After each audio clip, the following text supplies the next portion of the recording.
জুমাটার একদম কাছাকাছি কয়েকটা কথা বলে আমি আমার বক্তব্য শেষ করছি। আজকে মূল আকর্ষণ হচ্ছে আমাদের মাননীয় প্রধান অতিথি, ওনার বক্তব্য আমরা শুনব। প্রথমত, আমি বিশ্বাস করি সংবাদ মাধ্যমের কর্মীরাই হচ্ছেন পিপলস পার্লামেন্ট। তার মানে আমরা যখন গত 17 বছরে একটি রাবার স্ট্যাম্প মার্কা পার্লামেন্ট বাংলাদেশে ছিল, তখন জনগণের কথা তুলে ধরত কিছু কিছু সংবাদ মাধ্যম। আমি কিছু কিছু শব্দটা বলেছি, ইচ্ছা করেই বলেছি, মনের ভুলে বলি। এখন সংসদ হচ্ছে জনগণের প্রত্যক্ষ ভোটে নির্বাচিত সংসদ সদস্যদের দ্বারা গঠিত। এখানে যারা কথা বলছেন এটা জনগণের পক্ষেই, এলাকার পক্ষেই মহান জাতীয় সংসদে তাদের বক্তব্য তুলে ধরছে এবং একই সাথে সরকারের বিভিন্ন কাজে যৌক্তিক সমালোচনাও আসছে। কোথায় আসছে?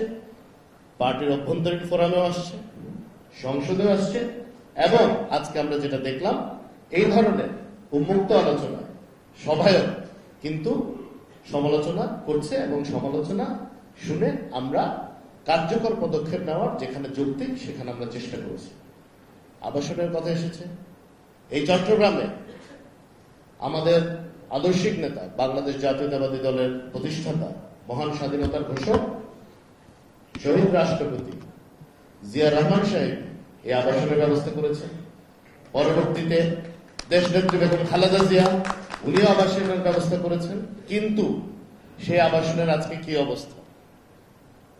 এই আবাসনের অবস্থাটা কি? এই অবস্থাটা কারা করেছে? আমাদের বা সরকারের যেমন দায়িত্ব আছে, আমি বিশ্বাস করি যেহেতু আমরা এবং সংবাদ মাধ্যমের যারা আমাদের বন্ধুরা আছেন, আমরা একজন একজনের পরিপূরক, আমি এটাই মনে করতে চাই। কারণ দেশ একলা পরিচালনা করা যায়। দেশ পরিচালনা করতে হলে সকলের সহযোগিতা প্রয়োজন, সকলের সমর্থন প্রয়োজন এবং সকলের যৌক্তিক সমালোচনা প্রয়োজন। কারণ সেখান থেকে যদি কোনো কাজে আমাদের ভুল হয় সেটা আমরা শুধরাতে পারব। কিন্তু যখন এই যে আমি কিছুক্ষণ আগে বলেছি কিছু কিছু সংবাদ মাধ্যম, যখন সংবাদ মাধ্যম অন্যায়ভাবে পক্ষপাত দুষ্ট আচরণ করে, তখন আজকে যে আমার কয়েকজন আগে বক্তা যিনি বলে গেছেন, হয়তো ওনার দৃষ্টিতে সরকার কিছুটা পক্ষপাত দুষ্ট আচরণ করছে, উনি রুষ্ট হয়েছেন, মনে কষ্ট পেয়েছেন। একই বিষয়ে কিন্তু জনগণের মনেও এই কষ্টটা হয়। এরপরও আমি আহ্বান জানাতে চাই, বিশেষ করে চট্টগ্রামে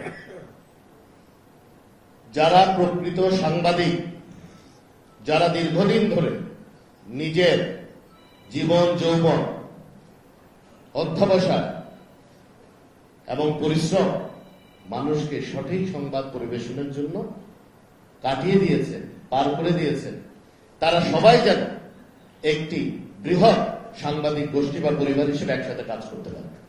এটা অত্যন্ত প্রয়োজন। এই বাংলাদেশকে যদি গড়তে হয় অপরাধী ব্যতি রেখে, আমি বিশ্বাস করি সকলের একসাথে কাজ করতে হবে। না হলে আবারও যদি আমরা দেশকে বিভক্ত করতে চাই, আমরা যদি পক্ষপাত হয়ে কাউকে বাদ দিয়ে, কাউকে অন্যায়ভাবে বাদ দিয়ে, আমি অন্যায়ভাবে বলি, কাউকে অন্যায়ভাবে বাদ দিয়ে যদি সামনে অগ্রসর হতে চাই, তাহলে দেশের জন্য শুভ কিছু বয়ে আসবে না। আমার কিছু কথা কারো পছন্দ হবে, কিছু কথা কারো পছন্দ হবে না। কিন্তু বরাবরই এই চট্টগ্রামের মধ্যে লক্ষাধিক ভোটে নির্বাচিত হয়েছি এই ধরনের সরাসরি কথা বলি।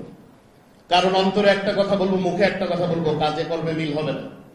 এই জন্য আমি যেটা বিশ্বাস করছি সেটাই বলছি এবং আমার বিনীত আহ্বান থাকবে, আপনাদের যেসব যৌক্তিক দাবি থাকবে, যেটি তথ্য মন্ত্রণালয়ের বাইরেও বা তথ্য মন্ত্রণালয়ের সাথে কাজ করে আমার কোনো জায়গায় অবদান রাখার সুযোগ আছে এই ক্ষুদ্র পরিষদ থেকে, অবশ্যই আমি চট্টগ্রামের সাংবাদিকদের জন্য অবশ্যই আমি ইনশাআল্লাহ ভূমিকা রাখবো, অতীতেও রেখেছি।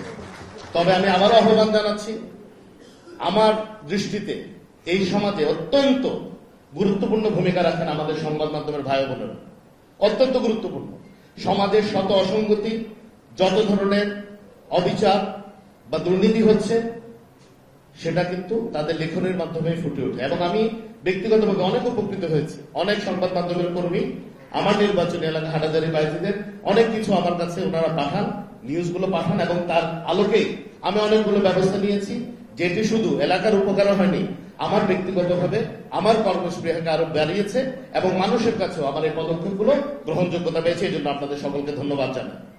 আমি চাই যেভাবে আপনারা বস্তুনিষ্ঠ সংবাদ আমার কাছে পাঠিয়ে বা পরিবেশন করে আমাদেরকে সঠিকভাবে রাষ্ট্র পরিচালনায় সাহায্য করছেন, আপনাদের সাহায্যতা অব্যাহত থাকবে এবং আমাদের পক্ষ থেকেও আপনাদের যত যৌক্তিক দাবি আছে অবশ্যই সেটা আমরা যুক্তিসঙ্গত সময়ের মধ্যে অবশ্যই পূরণ করার চেষ্টা করব।